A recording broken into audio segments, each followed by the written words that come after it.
Mr. President, Mr. Speaker, Senator Dole, Dr. Gaviria, Ambassador Babbitt, members of Congress, members of the Cabinet, ambassadors to the OAS, distinguished guests. 1 year ago, after a battle over the direction of our country, we gathered at the Mellon Auditorium for President Clinton to sign the North American Free Trade Agreement. That was a tough fight, but at the end of the day, the United States Congress made the right decision in behalf of the American people. We had to pull out all the stops to pass NAFTA.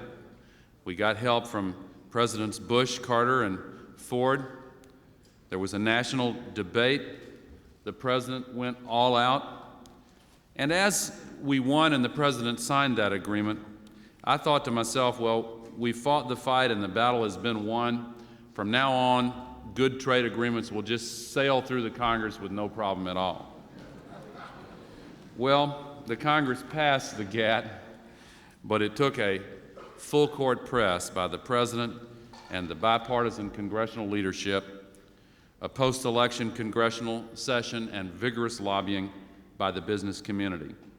This time, we even called on members of every administration since that of President Harry Truman to help get the bill through Congress. But now, as a result, we have this happy day, and it is not just a victory for Presidents Clinton, Bush, and Reagan, for Trade Representatives Carla Hills and Clayton Yiter and Mickey Cantor, not just for the Congress, which approved the legislation by a huge bipartisan margin. It is a victory for the American people. Last year, as the President signed NAFTA, he said to Mickey Cantor, "Now that you've completed an agreement with 3 countries, you have 2 weeks to complete an agreement with 120 countries." Well, Mickey came back with a deal that was good for business, good for consumers, good for farmers, good for workers. And for that, the nation owes you, Mickey Cantor, a tremendous debt of gratitude.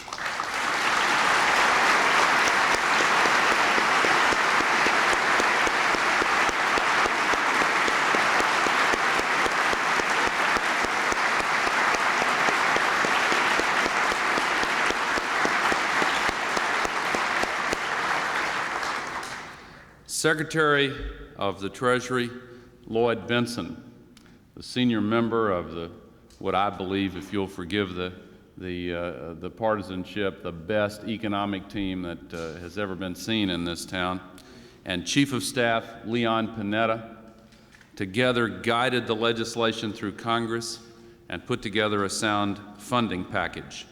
They were instrumental in the success that is being finalized here today and spent countless hours as a result of the task. Secretary Ron Brown was a vigorous and tireless advocate of GATT. Bob Rubin, chairman of the President's National Economic Council and the designate to succeed Lloyd Bentsen, and the head of the Council of Economic Advisors, Laura Tyson, were the 2 anchors of the economic team.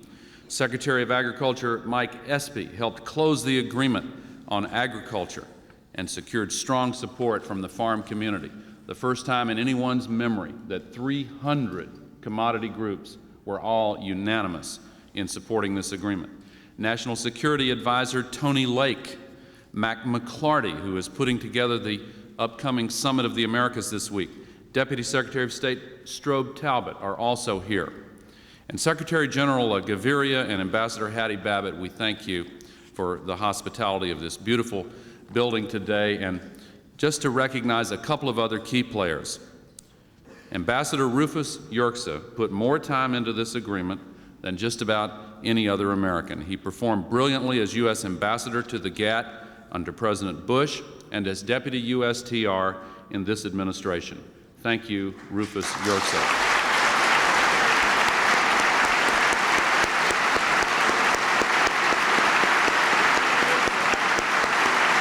Stand up, stand up.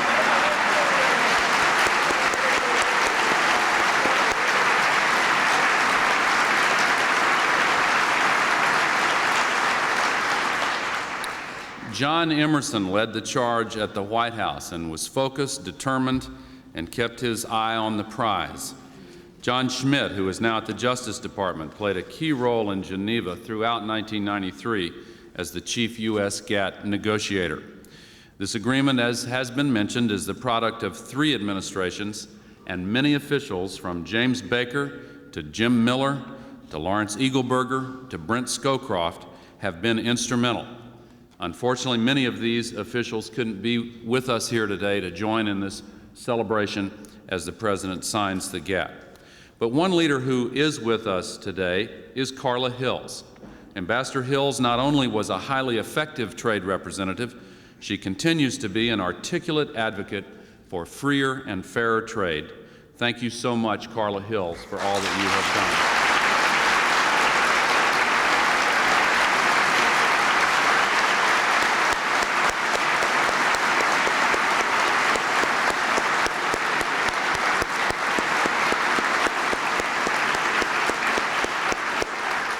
The Congressional leadership fought tirelessly for this agreement. They supported the negotiations for 7 years, improved the legislation, and delivered the votes. And the 2 that I'd like to single out for special recognition are Speaker Tom Foley and Leader Bob Dole. If the 2 of you would stand, sir.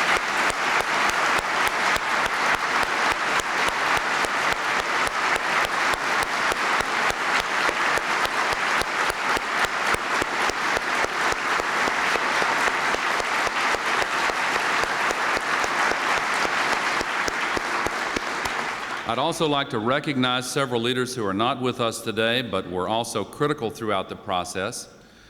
They include Minority Leader Bob Michael, Majority Leader Dick Gephardt, the incoming Speaker of the House, Newt Gingrich, Senator George Mitchell, Majority Leader, Chairman Moynihan, Chairman Packwood, and in addition, we're joined by some members of Congress who are here, and I'd like to recognize them as a group: Jim Backus, Ben Cardin, David Dreyer, Chairman Sam Gibbons, Amo Houghton, Bill Hughes, Jay Inslee, Eddie Bernice Johnson, Barbara Kennelly, Jim Colby, Sandy Levin, Bob Matsui, Mike Oxley, Jose Serrano, and Bill Thomas, and former Congressman Tom Downey. We appreciate the hard work that you ladies and gentlemen did on this agreement.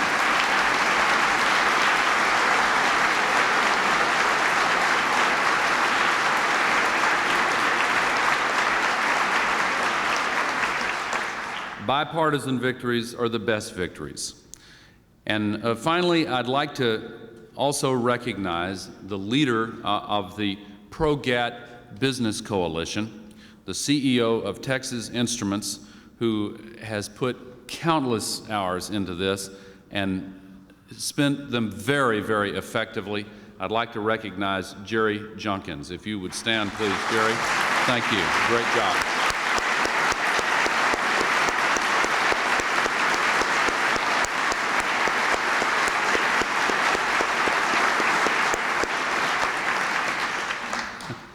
I was thinking as I walked in with the President and heard the demonstrators and recalled all of the criticism that has come from Democrats and Republicans alike, from all quarters, from people who say, no, we don't agree with this, and get letters and memos saying this is not very popular. Well, they're wrong about that, but they're right that it takes courage to move our country forward.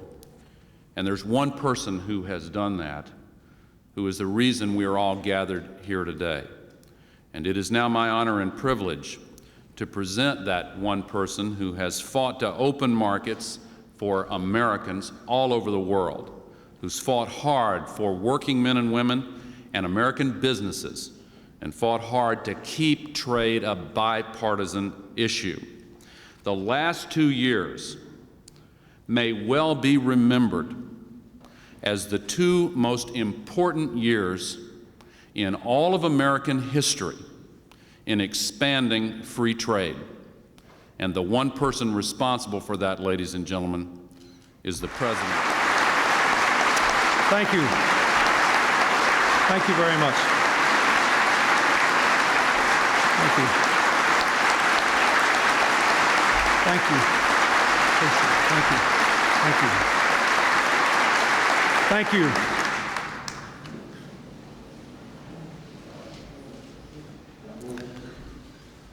Thank you very much, Mr. Vice President.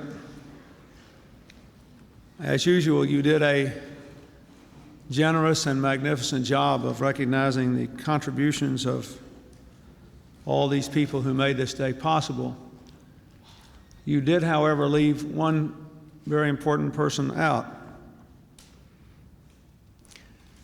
If you hadn't gone on television in that national debate on NAFTA and refuted the theory of the giant sucking sound, I'm not sure we would be here today, and we thank you for that.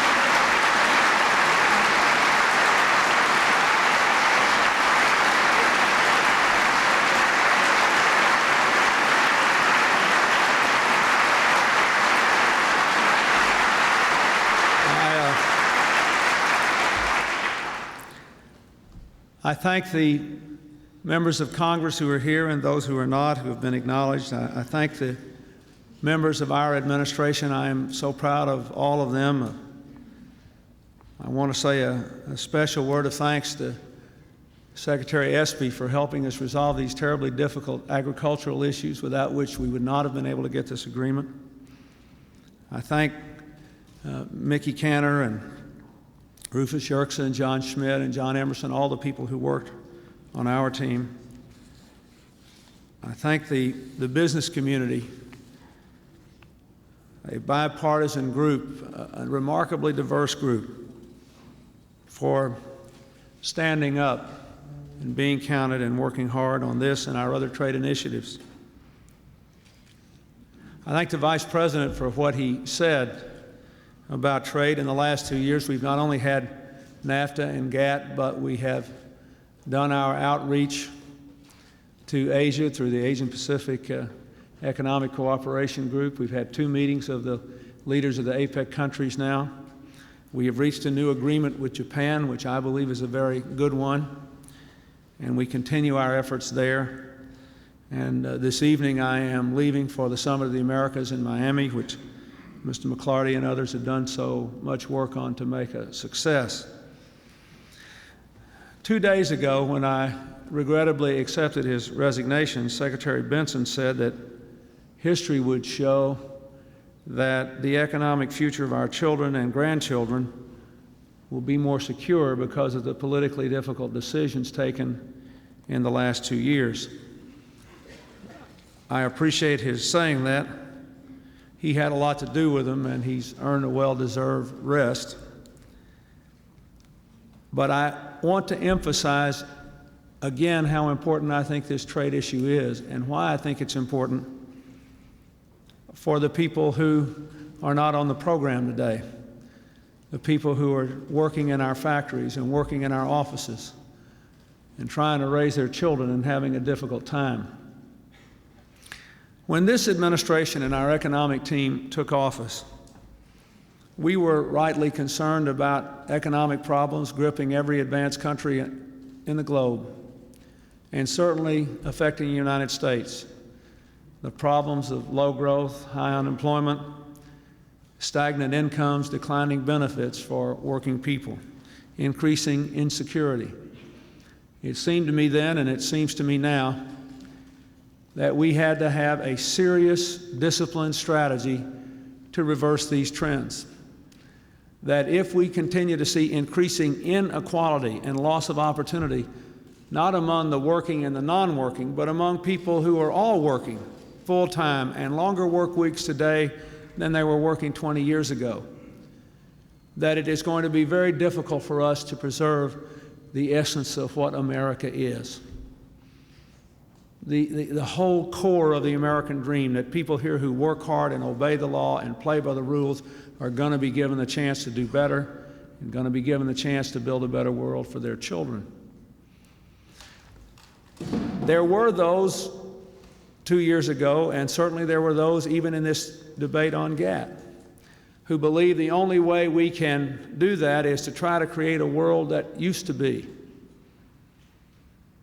I wonder sometimes about that world that used to be. I remember what Will Rogers used to say, "Don't tell me about the good old days. I lived through them. They never was." Well, that's somewhat true, but it is also true that for the last 10 or 15 years, we have been struggling with longer work weeks, declining security, increasing inequality, and a lot of people who literally have worked harder for less.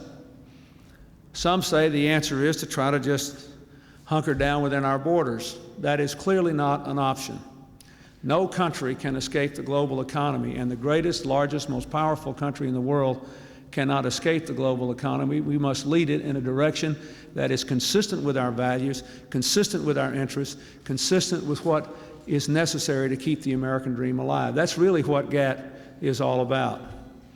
We've worked hard here, these folks, and a lot of our friends in the Congress and a lot of you in this room have helped us to try to bring the deficit down, to try to reduce what I call yesterday's government, to try to reduce destructive regulation and unleash the forces of creativity and enterprise, to try to increase investment in the education and training of our workforce and in the technologies of the future. But no matter what we do, unless we can expand the markets for Americans' products and services, we will ultimately fail in our economic mission. Yes, it is true that one of the reasons for stagnant wages in the United States is intense competition in our own markets and in other markets from people who work for wages our folks couldn't live on. That will happen if there is never another trade agreement in the history of the United States. The reason NAFTA was important, the reason GATT's important, the reason our outreach in Asia is important, the reason this Summit of the Americas is phenomenally important, and why I wanted to be in this building today with the fine Secretary General, who we're very proud to see in this leadership position, is because America cannot and will not succeed, and we will never restore stability to the lives of the working people of our country until we have more folks buying what we sell, until the work of our people is rewarded more. And that can only happen if we have a fair and increasingly open world trading system that allows the free market to work and rewards the most productive people in the world.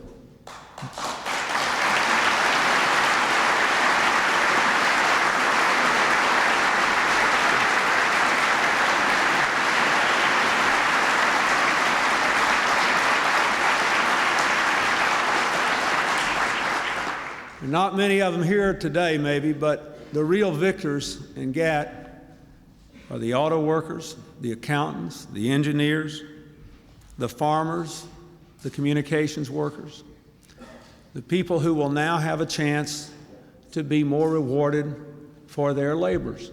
Ultimately, that is what the purpose of any country is about. So I am very, very happy to be here. All of you know what's in this agreement. Let's never forget what's behind it. And let's never forget, too, that this is ultimately a victory for a couple of simple ideas, that people ought to be able to relate more and more and more every year now to people beyond their borders, to work in harmony. The end of the Cold War imposes more than relief. It gives us a responsibility to finally take advantage of the interconnections that exist in the world today. It's a victory for the idea that America can lead in the 21st century, that we need not fear competition, that we want our neighbors to do better than they have been doing, and when they do better, we will do better. Old-fashioned, simple ideas. We must never run away from the world. We must go into the 21st century convinced that the only way to preserve the American dream is to be involved with the rest of the world, to be willing to compete, to be determined to win, to be serious about overcoming our problems, but to realize that the only way you can ever do it is to seize the opportunities that are plainly there. I want to thank every Republican and every Democrat here. I thank my predecessors for the work they did on this treaty. I thank especially Presidents Carter, Ford, and Bush for their lobbying here for the votes we needed at the last minute. But most of all, I am very pleased to see in recent days evidence in public opinion surveys that for the first time in history, the American people see trade as more of an opportunity than a threat. That is, of course, the ultimately critical factor, because we all serve at the sufferance of the people. They have to believe in themselves and their future and in an open world. And I think that all of you who fought these battles, and especially this last debate on GATT, played a major role in persuading the American people that the future is bright, that our best days are ahead, and that we are going forward with confidence. That ultimately may be the most important significance of the bill I am now proud to sign. Thank you very much.